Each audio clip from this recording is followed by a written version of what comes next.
योग technical channel में आप सभी का हृदय से स्वागत है। कक्षा 11th परम्यूटेशन क्रमशः संचय के संबंध में कुछ आज नया सीखते हैं। तो चलिए इस वीडियो में तो सबसे पहले हम देखेंगे कि इसका क्रमचय का क्या तात्पर्य है। मान लीजिए इससे हम अपने जीवन में किस तरह से इसका महत्व है। तो हमने जानते हैं कि कुछ लॉक होते हैं जो जिनके ऊपर एक रिंग टाइप की 3-4 रिंग टाइप की बनी हुई होती है और वो एक विशेष नंबर से खुलते हैं। इस तरह से हमने इस तरह से लॉक होता है वो, ठीक है। और इसके ऊपर इस तरह से रिंग बनी रहती हैं जो घूमती हैं, नंबर वाले ताले के नाम से हम इसे जानते हैं लॉक। इस तरह से अब इस लॉक में 0 से लेकर के 9 अंक तक प्रिंट रहते हैं प्रत्येक चक्र में, ठीक है। प्रत्येक चक्र में इस तरह से ये एक चक्र होता है और इस चक्र में है जो इस प्रत्येक चक्र में 0 से लेकर के 9 अंक तक प्रिंट रहते हैं। जैसे इसमें 3 चक्र है, ये ताला है, यहाँ पे 0, 1, 2 इस तरह से रहते हैं। तो 10 अंक रहेंगे कुल मिला के, ठीक है। प्रत्येक चक्र में 10 अंक रहेंगे। तो एक चक्र के घुमाने से हमको 10 डिजिट प्राप्त होंगे, गिनती में 10, ठीक है।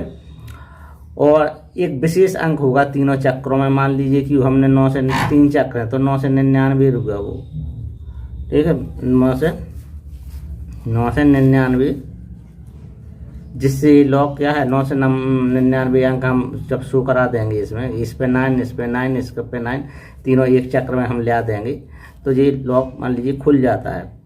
तो इस तरह से हम देख सकते हैं कि एक डिजिट हुआ, एक संख्या हुई 9 से 99, जिससे कि लॉक क्या है ओपन हो जाता है, अनलॉक हो जाता है।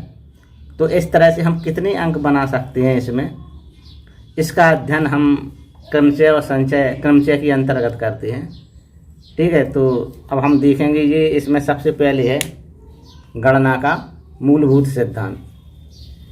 गणना का मूल सिद्धांत है जी, इंग्लिश में कहेंगे फंडामेंटल प्रिंसिपल ऑफ काउंटिंग। इसके लिए हम कुछ उदाहरण से समझते हैं। तो हमने कंसीडर किया एक प्रॉब्लम को, हमने लिया सबसे पहले। तो इस प्रॉब्लम ने हमने कंसीडर किया कि एक बॉय है, वो 3 शर्ट रखे हैं, हैज, ये बॉय है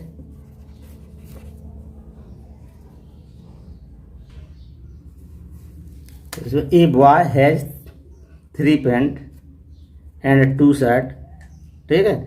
2 शर्ट है। तो how many different way he use, वह कितने प्रकार से उसको प्रयोग कर सकता है अपनी ड्रेसों को, जी हमको जानना है।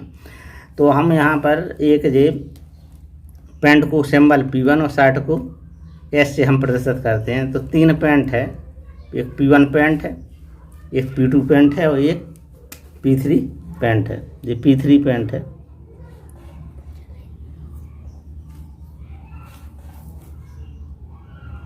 ठीक है। P1 पैंट, P2 पैंट और P3 पैंट, ठीक।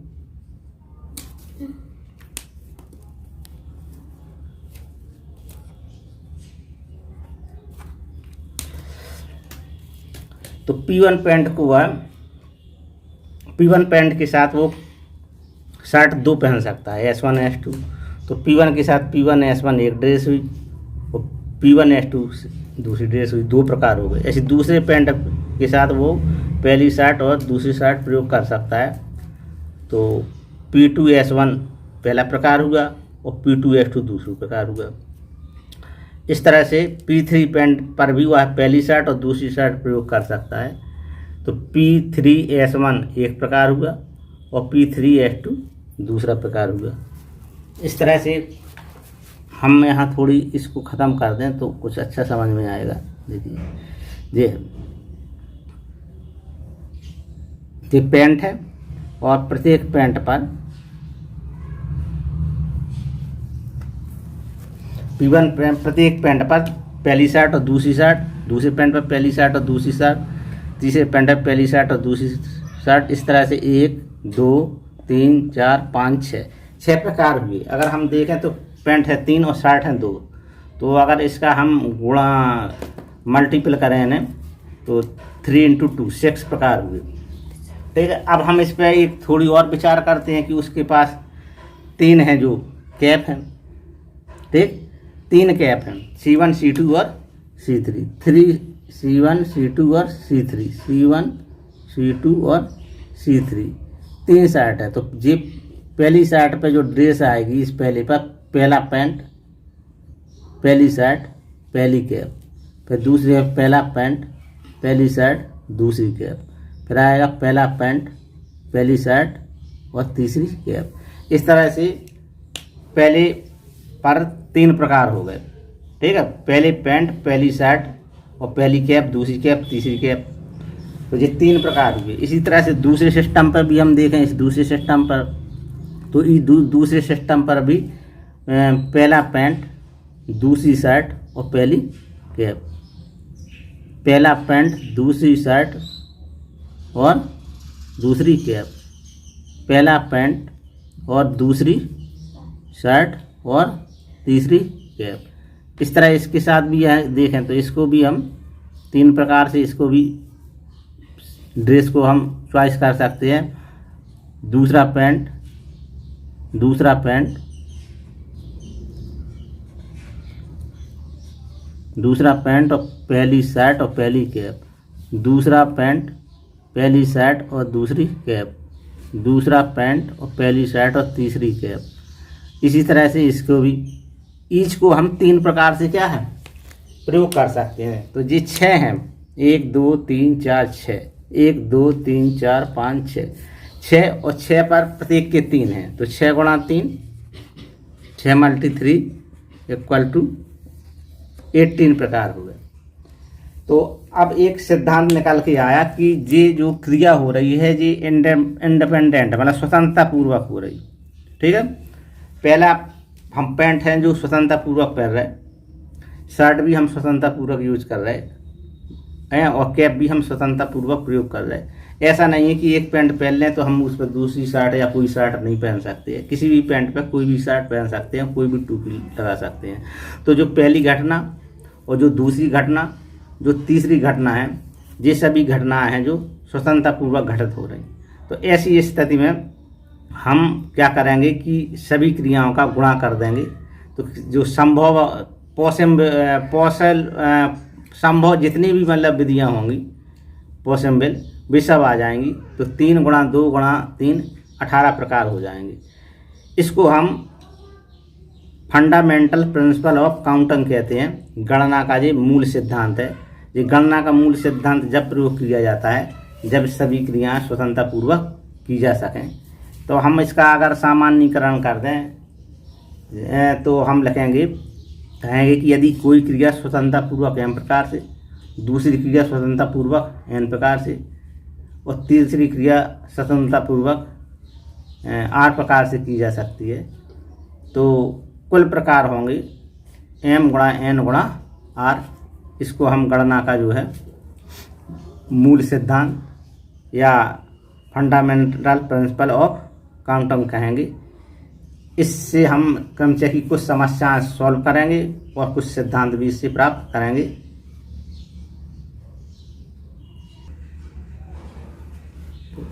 Fundamental principle of counting, multiplication principle या गणना का मूल सिद्धांत। तो इसमें क्या है कि यदि कोई संक्रिया स्वतंत्रता पूर्वक m विधि से और दूसरी संक्रिया स्वतंत्रता पूर्वक n विधि से की जा सके तो दोनों संक्रियाएं जब हम साथ साथ करें तो m × n विधि से की जा सकती हैं।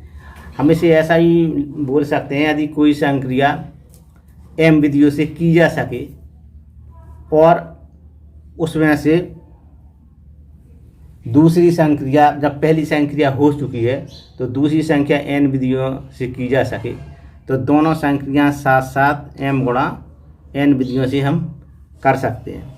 अब थोड़ी हम इसको इंग्लिश में भी देखें तो if an event can occur in different way, कोई क्रिया है जो एम डिफरेंट वे से की जा सकती हो, फॉलोइंग इसका पालन करती हो, मतलब ये हो चुकी हो, following which another event occur in different N way, occur in N different way, then the total number occurrences of the event in the given order is M cross N. वही चीज़ है कि हम एक क्रिया जो स्वतंत्रता पूर्वक एम विधि से, या पहली क्रिया हम एम विधि से कर चुके हैं, उसको पालन करती है दूसरी क्रिया हम एन विधि से कर सकते हैं। तो दोनों क्रिया जब हम एक साथ करेंगे तो उसको एम गुणा एन विधि से की जा सकती है।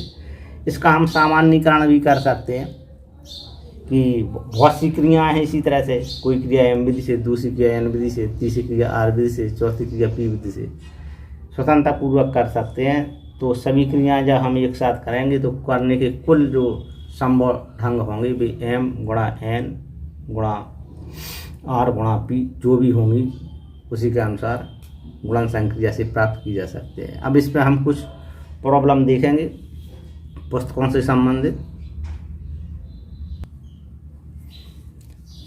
CBSE की बुक्स एक्सरसाइज 7.1 पेज 131 के जो 6 न्यूमेरिकल हैं इसको सॉल्व करने जा रहे हैं। तो पहला जो न्यूमेरिकल है, how many 3 digit number can be from the digit 1 2 3 4 and 5 assuming that repetition of the digit is allowed. पहले फर्स्ट में दिया है कि हम रिपीट कर सकते हैं और सेकंड में डिजिट को रिपीट नहीं कर सकते हैं। तो 3 डिजिट का हमको नंबर बनाना है और नंबर लेना है 1 2 3 4 5, मतलब 1 2 3 4 5 5 डिजिट में से 3 डिजिट का नंबर हमको क्या है फॉर्म करना है, और कोई भी अंक हम रिपीट कर सकते हैं। तो हम इसको इस तरह से बनाएंगे कि 3 जो है कॉलम को हम 5 डिजिट से भरेंगे। इस तरह से हम 3 कॉलम बना लेंगे, 3 डिजिट की हमको नंबर बनानी है। इस तरह से हम 3 डिजिट का इस ले लेंगे, ठीक है। तो इसमें पहला जो डिजिट है कितने में से हमको लेना है 1 2 3 4 5, 1 2 3 4 5 इनमें से लेना है, और कोई भी हम रिपीट कर सकते हैं। तो फर्स्ट स्थान हम 5 प्रकार से भर सकते हैं। इसकी फिलिंग हम वंश की हम 5 प्रकार से भर सकते हैं, ठीक है। अब 5 कोई अंक भर जाने के बाद 4 अंक शेष बचेंगे। तो इस स्थान को हम 4 प्रकार से भर सकते थे, लेकिन रिपीट कर रहे तो ये 5 भी ले सकते हैं, इसलिए ये दूसरा स्थान भी टेंस भी हम 5 प्रकार से भर सकते हैं।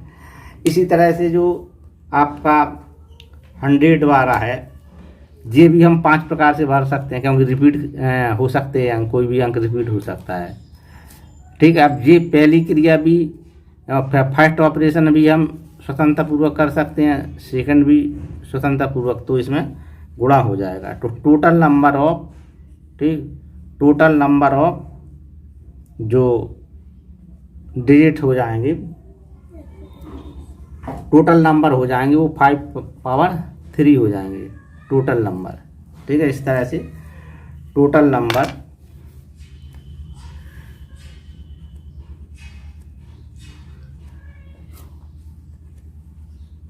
Equal to 5 power 3। अब इसका हम सेकंड देखेंगे, ये होगा फर्स्ट। अब सेकंड में भी यही सिस्टम है, सेकंड में भी हम मानेंगे कि 3 वैकेंट प्लेस को हम फिलिंग करना है। तो पहला स्थान हम 5 प्रकार से भर सकते हैं, इनमें से 1 2 3 4 5 इसमें से हम कोई भी डिजिट यहाँ भर सकते हैं। तो ये 5 प्रकार से भर सकते हैं, ठीक है। अब हमको रिपीट नहीं करना है, तो एक अंक कोई ना कोई इसमें भर जाएगा, है। तो शेष अंक रह जाएंगे कितने 4, ठीक है। 4 में से कोई एक अंक हमको यहाँ पे भरना है 4 प्रकार से। तो वंश का हो गया 5 प्रकार से, और टेंस का हो गया 4 प्रकार से, और 100 वाला भी 3 प्रकार से भरा जाएगा, क्योंकि एक इकाई में भर जाएगा, एक दहाई में भर जाएगा, ठीक है। तो यहाँ पर 3 अंक ही रिमेन बचेंगे, 3 डिजिट, तो 3 प्रकार से भर सकते हैं। तो इस तरह से इसमें ये क्रिया स्वतंत्रता पूर्वक की जा सकती है।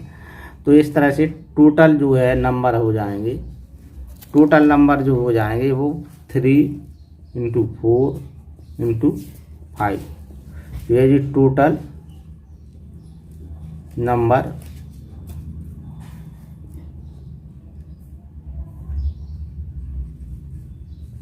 इक्वल टू 3 इंटू 4 इंटू 5 इस तरह से हो जाएंगे। अब हम नेक्स्ट जो क्वेश्चन नंबर 2 है, how many 3 digit even number can be from 1 2 3 4 5 6 digit is repeated, digit is repeated. ठीक है, ये क्वेश्चन है हाउ मैनी कैसे नंबर बनाना है इवन, तो इवन इसमें से कौन है, इवन में है 2, इवन नंबर है 2 और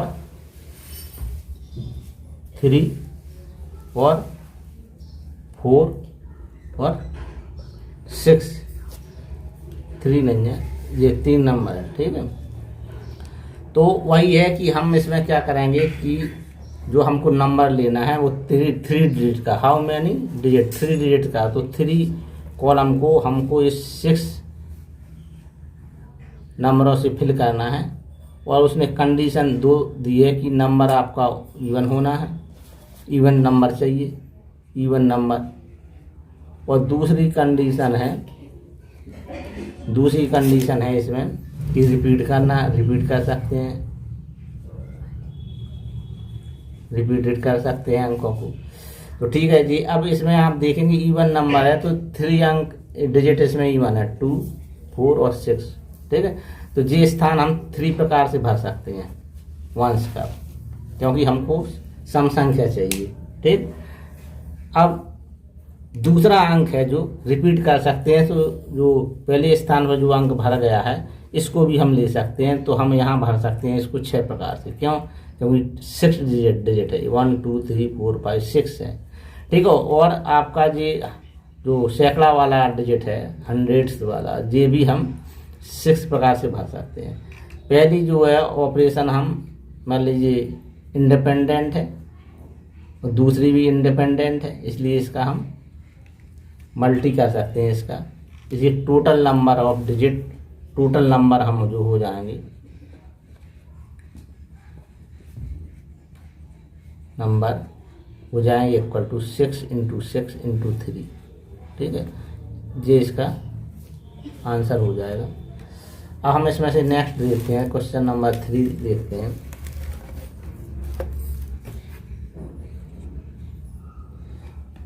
क्वेश्चन नंबर 3 में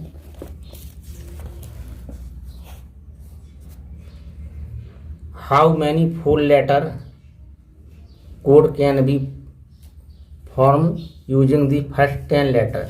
10 लेटर से हमको 4 नंबर की लेटर कोड क्या है प्रिपेयर करना है ऑफ दी इंग्लिश एल्फाबेट की। ठीक, if no letter can be repeated, कोई भी लेटर रिपीट नहीं किया जाना है। तो ठीक है, 4 अंक का हमको 4 लेटर का बनाना है, तो पहला लेटर हम 10 मतलब प्रकार से भर सकते हैं, एंड और फिर दूसरा लेटर हम 9 प्रकार से, थर्ड 8 प्रकार से, फिर फोर्थ 7 प्रकार के, और सभी का मल्टी कर देंगे। ठीक है, तो इस तरह से हम देखेंगे ये टोटल नंबर जो है हम निकाल लेंगे।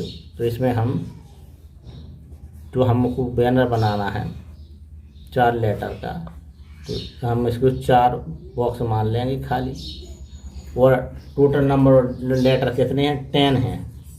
ठीक है, तो पहला स्थान हम 10 प्रकार से भर सकते हैं जी, दूसरा वाला रिपीट नहीं होना है तो 9 प्रकार से, तीसरा वाला रिपीट नहीं होना है तो 8 प्रकार से, चौथा वाला रिपीट नहीं होना है तो 7 प्रकार से। इस तरह से तो टोटल बैनर जो हो जाएंगे लेटर कोड बनाना है, तो total letter code equal to हो जाएगा आपका 7 इंटू 8 इंटू 9 इंटू 10। इसका मल्टी कर लेंगे, जो आएगा वो इसका आंसर होगा। इस तरह से हम नेक्स्ट देखते हैं। नेक्स्ट क्वेश्चन है question number 4, how many digit 5 digit telephone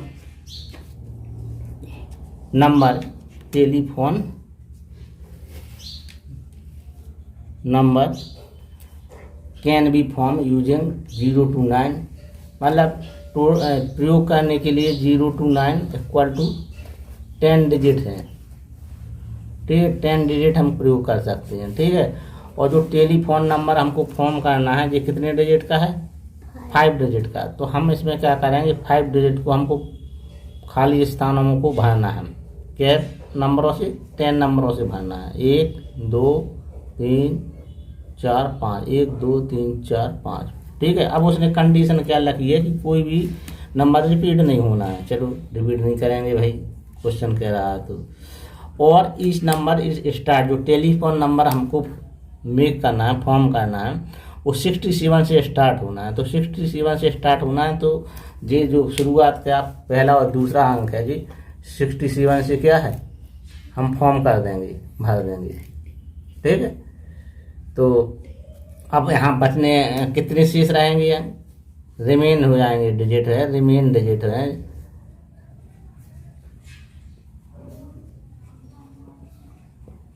equal to 10 - 2 equal to 8 हो जाएंगे। तो ये पहला स्थान है, जे कोई सा भी जे वाला या जे वाला, ये 8 प्रकार से भरा जा सकता है, और दूसरा 7 प्रकार से, और तीसरा 6 प्रकार से। ये क्रिया हम स्वतंत्रता पूर्वक कर सकते हैं, तो इसका हम मल्टी कर सकते हैं। तो total number telephone, total number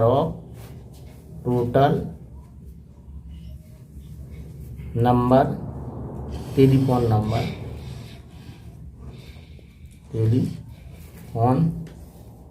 number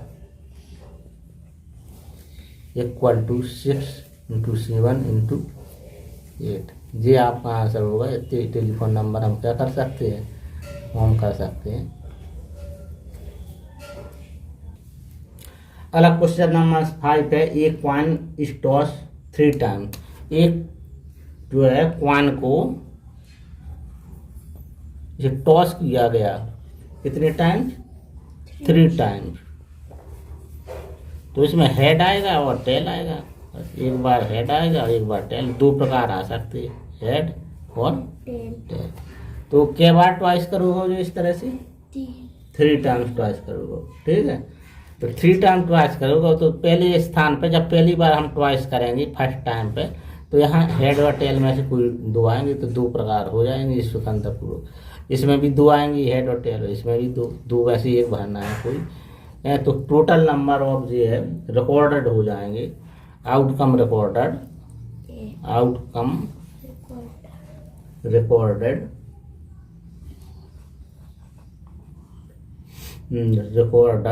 equal to हो जाएंगे 2 × 2 × 2 इक्वल टू 8 हो जाएंगे। अब क्वेश्चन नंबर आपका 6 एंड इस एक्सरसाइज के last given 5 flag of different colour. हमें 5 फ्लैग का है जो डिफरेंट कलर के, given 5 flag of different colour के हमको दिए गए हैं। How many different single can be हम जनरेट कर सकते हैं, each single require of the 2 flog. मतलब हमें 5 फ्लॉग में से 2 फ्लॉग का, ये कितने का 2 फ्लॉग का एक सिग्नल बनाना है, ठीक है। ये 2 फ्लॉग का 2 कलर का हमें सिग्नल बनाना है। ये 5 कलर है, 5 फ्लॉग डिफरेंट कलर के हैं, डिफरेंट कलर के हैं, 2 कलर का हमको सिग्नल बनाना है। तो पहला हमको कितने सिग्नल बना सकते हैं, 2 कलर के बनाना है। तो 2 स्पेस को हम भरेंगे, मान लिया हमने 2 स्पेस को हम 5 प्रकार से भर सकते हैं, 5 डिजिट से भर सकते हैं। तो पहला स्थान हम 5 प्रकार से भर सकते हैं, दूसरा स्थान हम 4 प्रकार से भर सकते हैं। तो टोटल नंबर ऑफ सिग्नल हो जाएंगे, total number of single single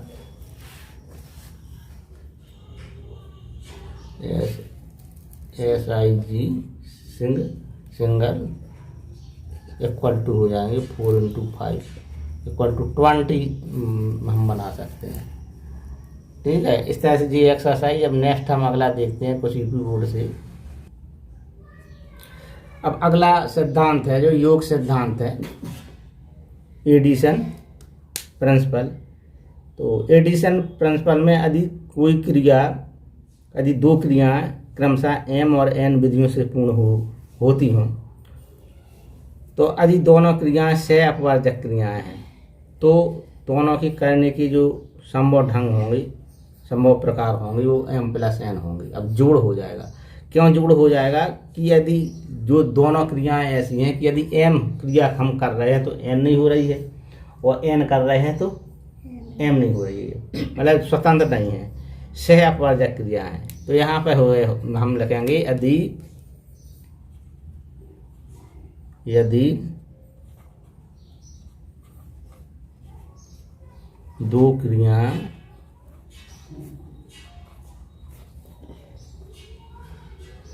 m एवं n सह अपवार्जक हैं, अपवार्जक सह अपवार्जक है। सह अपवार्जक का अर्थ है ये स्वतंत्र नहीं है, क्रिया स्वतंत्र नहीं है, यानी क्रिया स्वतंत्र नहीं है।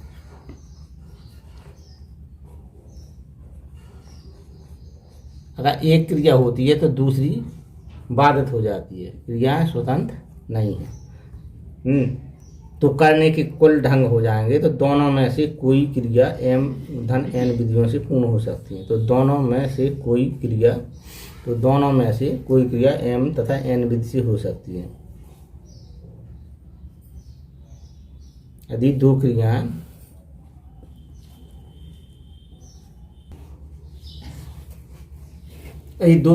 m एवं n सह अपवार्जक क्रियाएं हैं, मतलब सह अपवार्जक का है, क्रिया स्वतंत्र नहीं है। एक क्रिया होती है तो दूसरी नहीं हो पाती है, दूसरी होती है तो पहली नहीं हो पाती है। तो दोनों क्रियाओं के करने के कुल ढंग जो होंगे वो योग से आएंगे, m+n ढंग से हम कर सकेंगे, ये है। अब इस पर क्रमचय परम्यूटेशन, इसकी परिभाषा क्या है कि जैसे बहुत सी कोई समुच्चय वस्तुओं का, उनमें से सभी वस्तुओं को लेकर के या कुछ वस्तुओं को लेकर के जो वस्तुओं की भिन्न भिन्न विन्यास प्राप्त हमें होते हैं, तो प्रत्येक विन्यास को हम एक क्रमचय कहते हैं। विन्यास का अरेंजमेंट एक निश्चित होता है, उसमें कुछ अक्षर अगर हम बदल दें, ठीक है, तो वो दूसरा क्रमचय हो जाएगा। ये परम्यूटेशन इज ए अरेंजमेंट।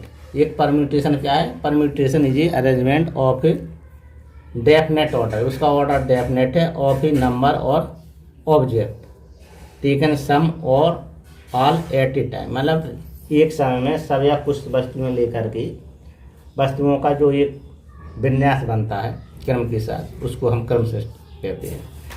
अब आगे हम पढ़ेंगे क्रमचय के लिए एक सिद्धांत, जो सूत्र है उसको हम ज्ञात करेंगे परम्यूटेशन के लिए। अब हमको क्या करना है? क्रमचय ज्ञात करना है, ठीक है, टू फाइंड द परम्यूटेशन। उसके लिए एक व्यंजक हमें स्थापित करना है। तो हमने क्या किया कि n वस्तुएं ले रही, n ऑब्जेक्ट हैं, वे कैसे हैं? डिसिमिलर है, मतलब भिन्न भिन्न प्रकार की n वस्तुओं में से r ऑब्जेक्ट लेकर के बने क्रमचय की संख्या। मान लीजिए n वस्तुएं हैं, उनमें से सभी वस्तुएं ना लेकर के r वस्तुएं लेकर के कितने क्रमचय बनेंगे, ये हमको फाइंड करना है। उदाहरण के लिए 10 वस्तुएं हैं, या हम कोई क्रिकेट की टीम चुनना है जिसमें हमारे 20 प्लेयर हैं और 11 प्लेयर की हमको टीम क्या है बनाना है ऑर्डर क्रम से। तो उसके कितने क्रमचय बनेंगे, उसी तरह का ढंग है। हम इसको यहाँ प्राप्त कैसे करेंगे? NPR की संख्या ज्ञात करना है, तो हम क्या करेंगे कि n वस्तुएं मान लेंगे। देखिए इस तरह से आप देख सकते हैं, n लिखा है, n में से r वस्तुएं लेना है, तो n वस्तुएं मान लेंगे और r खाली स्थान मान लेंगे। r खाली स्थानों को हमको n वस्तुओं में से भरना है, और जो क्रमचय आएंगे उसी के तुल्य होंगे n वस्तुओं में से r वस्तुएं लेकर के बने क्रमचयों की संख्या, NPR, जिसको हम NPR से शो क्या है करते हैं। अब देखिए हमने जी कुछ कॉलम बनाए हुए हैं, तो जी पहला स्थान है भरने का। अब जी पहला स्थान भरना है हमें, तो कितने प्रकार से भर सकते हैं? वस्तुओं की संख्या n है, तो पहला स्थान हम n प्रकार से भर सकते हैं। दूसरा स्थान एक वस्तु कम हो जाएगी, स्वाभाविक है। तो जो सही सोच रहे हैं आप, सोच रहे हैं जी स्थान हम n- 1 प्रकार से क्या है भर देंगे, n-1 प्रकार से भर जाएगा जी दूसरा स्थान। अब ये 2 वस्तु भर चुकी है, पहला कॉलम भर चुका है, दूसरा कॉलम भर चुका है, तो 2 वस्तु कम हो जाएंगी, तो तीसरा कॉलम n-2 प्रकार से भर सकते हैं। ऐसी चौथा वाला कॉलम n-3 प्रकार से भर सकते हैं। अब हमें यहाँ थोड़ी ध्यान देने योग्य बात है, पहला कॉलम n प्रकार से, दूसरा वाला कॉलम n-1 प्रकार से, एक कम है, यहाँ 2 है तो n-1 है। तीसरा वाला कॉलम n-2 प्रकार से भर सकते हैं, मतलब तीसरा कॉलम n-2 प्रकार से, एक कम है। चौथा कॉलम n-3 प्रकार से, इसलिए r वां कॉलम जो भरेगा वो n-r+1 या कोष्टक लगा दें r+1, यानी इसमें जो हो जाएगा n-4, ये जो कॉलम है तो 4 लग दें, n-3 की जगह 4 लग दें तो 4-1 करना पड़ेगा हमें, तो 3 आ जाएगा, 4+1 करना पड़ेगा, n-4+1 ऐसा लिख सकते हैं। इसको लिख सकते हैं हम n-3+1, n-2 हो जाएगा। ऐसे ही r में जो कॉलम भरेंगे वो n-r+1 प्रकार से, या दूसरे शब्दों में हम इसे ऐसा लिख सकते हैं n-r-1 प्रकार से, ऐसा भी लिख सकते हैं। ठीक है, इसमें गुणनखंडों की संख्या कितनी होगी, पहला गुणनखंड n होगा, दूसरा गुणनखंड n-1, तीसरा गुणनखंड n-2।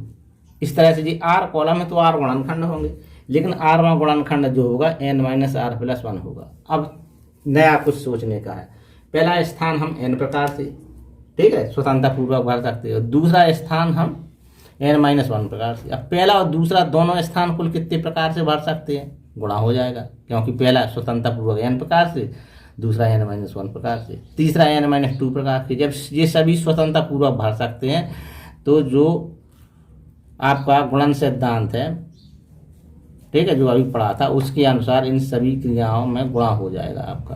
ठीक है, तो इस तरह से NPR बराबर हो जाएगा, NPR बराबर हो जाएगा n गुणा n-1 गुणा n-2 गुणा n-3। कितने गुणनखंड होता, r गुणनखंड होंगे, ठीक।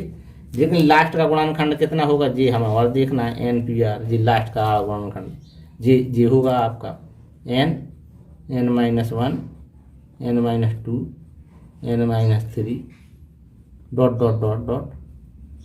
n-r+1 जी हो जाएगा लास्ट का गुणनखंड। ठीक है, अब हमें क्या करना है, इसको आगे और ले जाना है इसको जी, और आगे गुणनखंड क्या होगा, हमें 3 to 1 तक ले जाना है NPR के लिए, हमें व्यंजक स्थापित करने के लिए। तो जी हो जाएगा n-1 n-2 n-3 ... n-r+1। इससे आगे वाला गुणनखंड होगा एक कम हो जाएगा n-r, और इससे और आगे वाला एक और कम हो जाएगा, फिर लास्ट में आपका 3 आ जाएगा, फिर 2 आ जाएगा, फिर 1 आ जाएगा। तो जितने गुणनखंडों का हमने ऊपर गुणा किया है उतने गुणनखंडों का हम नीचे डेनोमिनेटर में भाग देंगे यहाँ से, तो n-r ये पहला गुणनखंड होगा जी, फिर दूसरा गुणनखंड हो जाएगा n-r, एक और इससे कम हो जाएगा -1, दूसरे में और कम हो जाएगा n-r-2। अब जब n में से कोई संख्या घटती जाएगी तो लास्ट में जी 3 to 1, यहाँ 4, यहाँ 5, इस तरह से प्राप्त होगा गुणनफल। तो अब NPR बराबर हो जाएगा आपका, NPR बराबर जी फैक्टोरियल n, इसको फैक्टोरियल एक शब्द आता है ऐसे, फैक्टोरियल n है, और जी फैक्टोरियल n-r, क्रमित गुणन बोला जाता है इसको फैक्टोरियल को। ठीक है, n का मतलब होगा फैक्टोरियल 10 का मतलब होता है 10 गुणा 9 गुणा 8 गुणा 7 गुणा 6 गुणा 5 गुणा 4 गुणा 3 गुणा 2 गुणा 1। ठीक है, तो इसका एक क्रम से मतलब गुणा है फैक्टोरियल का, हम आगे थोड़ी और इसको अच्छी तरह से पढ़ाएंगे। इस तरह से जी आपका व्यंजक स्थापित होगा n वस्तुओं में से r वस्तुओं लेकर के बने क्रमचरों की संख्या, और जी बने क्रमचरों की संख्या है जो n वस्तुओं में से r वस्तुओं लेकर के बनाना है तो हम इसको कैसे सिद्ध करेंगे। n वस्तुओं को r खाली स्थान भरने से हमको बनाना है। r खाली स्थान हम इस तरह से, पहला स्थान n विधि से, दूसरा n-1 विधि से, तीसरा n-2 विधि से, और ये सभी स्वतंत्रता पूर्वक गुणा भरेंगे तो हम इसमें हम गुणा कर देंगे। ठीक है, तो NPR बराबर J आ जाएगा आपका। ठीक है, लास्ट का गुणनखंड अब हमने किस तरह से निकाला वो भी आप इस पर थोड़ी ध्यान दीजिएगा। कितने गुणनखंड होंगे वो भी ध्यान दीजिएगा। हैं, जैसे कोई संख्या लगे 10p3 तो इसमें कितने गुणनखंड होंगे, 10p3 3 गुणनखंड होंगे।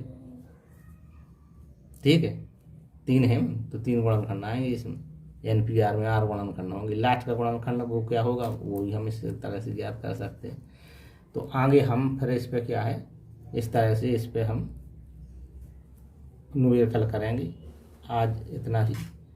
और ध्यान देने योग्य बात है भाई, अगर ये हमारा चैनल आपको अच्छा लगे तो चैनल को सब्सक्राइब करें, बेल आइकन को दबाएं, लाइक करें और शेयर करें। ठीक है, जय हिंद, जय भारत।